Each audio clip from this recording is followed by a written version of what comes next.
ወይዘሮ ሜላት ቆረጠች ማለት ነው። በድጋሚ መስፍንም ከእሷ ጋር መታረቅ መቀጠል አልፈልግም፣ ወደ ቤቴ መመለስ አልፈልግም ብሎ እዛው እለመደበት ሆቴል ሆኗል ማለት ነው። አቶ ኖላዊትም ለማስታረቅና እንደዚሁም ደግሞ ወይዘሮ አስቴር ሜላትን በመገሰጥ እሷም እንደዚህ ለምን ታደርጊያለሽ በማለት ምክር እየሰጠች ወይዘሮ አስቱካ ማለት ነው የሜላት ትዳር እንዲፈርስ አትፈልግም ማለት ነው። ወይዘሮ ሜላት ግን ሁሌ በተናደደችና በተጨቃጨቀች ቁጥር እንዴት ያችን ሴት ያገኛታል እያለ ትናደዳለች። የሀናና የኢዝራ ጉዳይ እንደቀጠለ ነው ማለት ነው። ኢዝራ ከዚህ በኋላ ሀናን እንዳይወዳት አድርገዋለች ማለት ነው። ምክንያቱም በሰጠችው የመጠጥ ኮካ ላይ መድኃኒት ጨምራ መስተፋቀር እሷን እንዲወድና ሀናን እንዲጠላ ነው ያደረገችው ማለት ነው። በሰርጉ ቀን እንግዲህ ያበላሸችበት ይች ተንከሲስ ማለት ነው። ሰላም ጤና ይስጥልኝ ውድ ቤተሰቦቼ፣ ለቻናል አዲስ ከሆናችሁ ላይክ፣ ሸር፣ ሰብስክራይብ ማድረግን አትርሱ። እነሆ ይዘንላችሁ የመጣ ነው ኖላዊቶችን ነው ማለት ነው። እንግዲህ ኢዝራና የሀና ጉዳይ አሁንም ጽዮን ኢዝራን መውደዷን አላቋረጠችም ማለት ነው። በስተ መጨረሻ ግን እሱ ሽማግሌዎቹን ጨርሻለሁኝ አንቺስ ምን ይመስልሻል እያለ ከዚህ በፊት ሀናን አናግሯት ነበረ። እሷም ደግሞ ቆይ ቤተሰቦቼ ጋር አለመግባባት አለ ልጨርስና እነግርሃለሁ እያለችው ነበረ ሀና። እሱም ደግሞ እሺ ግን እሳ ቶሎ ቶሎ ብለን ወደ ህይወታችንን መግባት ወደ ትዳራችን እያለ ይነግራታል። እሷም ደግሞ ቤተሰቦቿ ለምንድን ነው ልጁ ሽማግሌ ልኮ የማይወስድሽ እያለች ወይዘሮ አስቴርም ትጠይቃታለች ሀናን። ሀናም ደግሞ አይ አያቴ ቀስ በይ፣ ምክንያቱም አሁን ላይ የቤተሰቦቼ መረባበሽ እያለ የኔ ትዳር መያዝ ምን ይሉታል እያለ ለወይዘሮ አስቴር ትነግራታለች። ሀናም ደግሞ እሺ ምንም ችግር የለም በቅርብ እሱ እኮ አዘገጃጅቶ ጨርሷል፣ ግን እሳ ቤተሰቦቼ መስማማት አለባቸው። ለአቶ ኖላዊትም ሀና ሲከፋትና እንደዚሁም ደግሞ እንትን ሲላት ለአባቷ ሂዳ ነው የምታማክረው። አባቷም ደግሞ ሀንዬ ምን ሆነሻል? እንዲከፋሽ አልፈልግም፣ አንቺስ የምትመጪው ሲከፋሽና ሲከፋሽ ነው እያለ ይነግራታል። ኖላዊትም ደግሞ ለሀና ብዙ ነገር ቢላትም ምርጥ አድርጎ አሳድጓታል። ምክንያቱም አሁን ላይ ያለችበት ሁኔታ ስታስበው ኤዝራን ለማግባት ጉድ ጉድን ብትል ጽግም በመሀል ገብታ ልጁን መርዘዋለች። ሀና ይሄንን አታውቅም ማለት ነው። የአንቴነህና የሰላም ጉዳይ እንደቀጠለ ነው።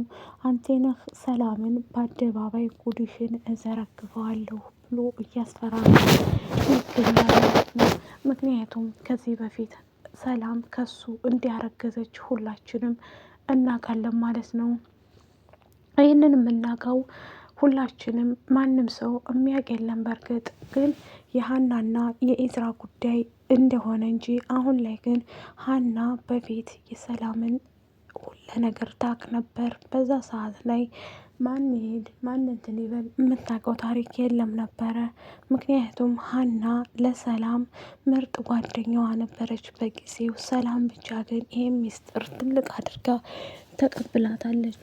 ይሄ ሚስጥር ሰላም ጋር የቀረው የተቀመጠው እያንዳንዱ ነገር ለማንም ምንም ስለማትል፣ ሁለተኛ ነገር ደግሞ የሰላምና የሀና ምክንያቱም የሰላም ሚስጥር ሀና ስለያዘችው ሄዳ አንቴነህን ለማናገር ትሞክራለች።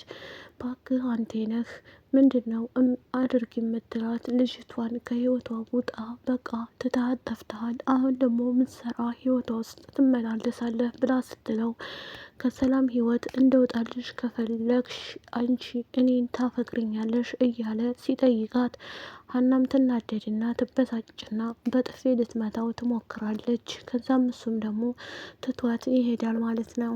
ሰላም አሁን ላይ ጭንቅንቅ ብላ እንደዚሁም ደግሞ በጭንቀት ስለተዋጠች ምላሴን ለማናገር ትሞክራለች። ምላሴ አንቴነህን ክዶ ለማናገር ሞክሮ ነበር። ከሰላም ያለህን ነገር መራቅ አለብህ ብሎ ስላለው ግን እሳ ምንድነው ያለህ ብላም ሰላምም ወይዘሮ አስቴር ካስታረቀችው በኋላ ተጠይቀዋለች።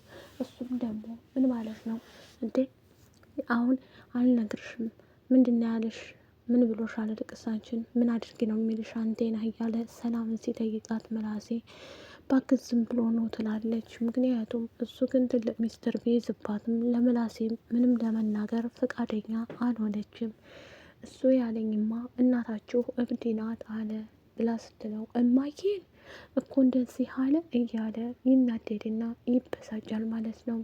አሁን ላይ ያለችበት ሁኔታ ወይዘሪት ሰላም በጣም ከባድ ችግር ውስጥ ነው። ከሜላትም ጋር እንደዚሁም ምላሴም ጋር ሞላ ቤተሰቡ ጋር እያጣላት ያለው እሱ ይናገርብኛል ባል እያለች በጭንቀት እየተዋጠኝ ነው። በቃሉም ደግሞ ሜላትን ኪሳራ አስገባታለሁ፣ እያንዳንዱ ነገር ምን እንደማደርጋት እኔ ያውቃለሁ እያለ ጉዞውን ወደፊት ቀጥሏል። ምንም አላፈገፍግም፣ እያንዳንዱ ነገር የሜላት የሆነ ነገር አበላሽባታለሁ እያለ ይገኛል። የእሱ ልጅ እንደሚያገባት ሀና አያውቅም። ምክንያቱም ኢዝራ ማንን ነው የሚያገባው?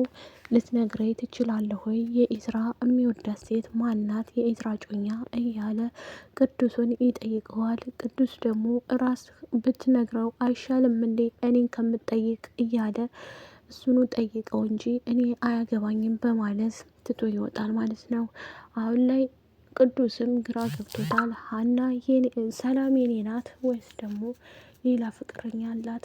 ቆይ የኔ ታሪክ እንዴት ነው የሚያልቀው? እያለ ግራ ገብቶታል በዚህ ሰዓት ላይ። ምክንያቱም እሱ እንደዚህ እያደረገ ያለው ነገር ለሱም ሆነ ለማንም በጣም ግራ ስለገባው ምንድን ነው የማደርገው? ቆይ እየተጫወተችብኝ ነበር እንዴ? እያለ ግራ ይገባዋል። ከዚህ በፊት ጺም ደግሞ እባክህ አብረን እንሆን ስትለው እሱም ደግሞ ሰላም ከአንቺ እጥፍ ትበልጥሻለች፣ አልፈልግሽም፣ የራሴ ህይወት አለኝ፣ አንቺ እኮ የሚወደር ነገር የለሽም፣ ምንም ነገር ወይ የሚወደር ነገር የለሽ ወይ ጸባይ የለሽ ብሎ ትቷት ተነስቶ ይሄዳል። በአሁን ሰዓት ላይ ብር ስለምትፈልግ ጺም ብትሆንም ብር ነው የምትፈልገው። እህቷ ቤቲ ለእኔ ተይው የኢዝራን ነገር ምን እንደማደርግ እኔ እህትሽ እነግርሻለሁ በቅርቡ፣ አንቺ ብቻ ጠብቂኝ እያለኝ ትነግራታለኝ። ኢዝራን በአንድ ምሽት እያወራች የነበረው ስለ ቤቲ ነበር ማለት ነው። ስለ ቤቲ ስታወራ የነበረው እያንዳንዱ ነገር አባትህ ጋር አልተስማሙት ምንድን ነው አባትህ ጋር ብላ ልትነግረው የፈለገችው የሀናን ቤተሰቦች አባቱ እንደሚከታተላቸው ልትነግረው ነበረ ጽዮን። መጨረሻ ግን የኔ አባት ስለ አባቴን ምንም ነገር እንድታወሪ አልፈልግም፣ እያወራሽ ያለሽው ስለ አባቴ እኮ ነው ብሎ ያቋርጠዋል። በአሁን ሰዓት ላይ ጽዮን እያለቀሰች እየተበሳጨች ያለችው አንደኛ ኢዝራ ወይ ከኢዝራ አልሆንኩኝ ወይም ደግሞ ከቅዱስ አልሆንኩኝ እያለች እየተናደደ ትገኛለች ማለት ነው። ሀኒ እንግዲህ ሰርግሽ ለትንሽ ጊዜ ተቋርጧል ማለት ነው። ከወደዳችሁት ላይክ እና ሼር ሰብስክራይብ አድርገው ባይ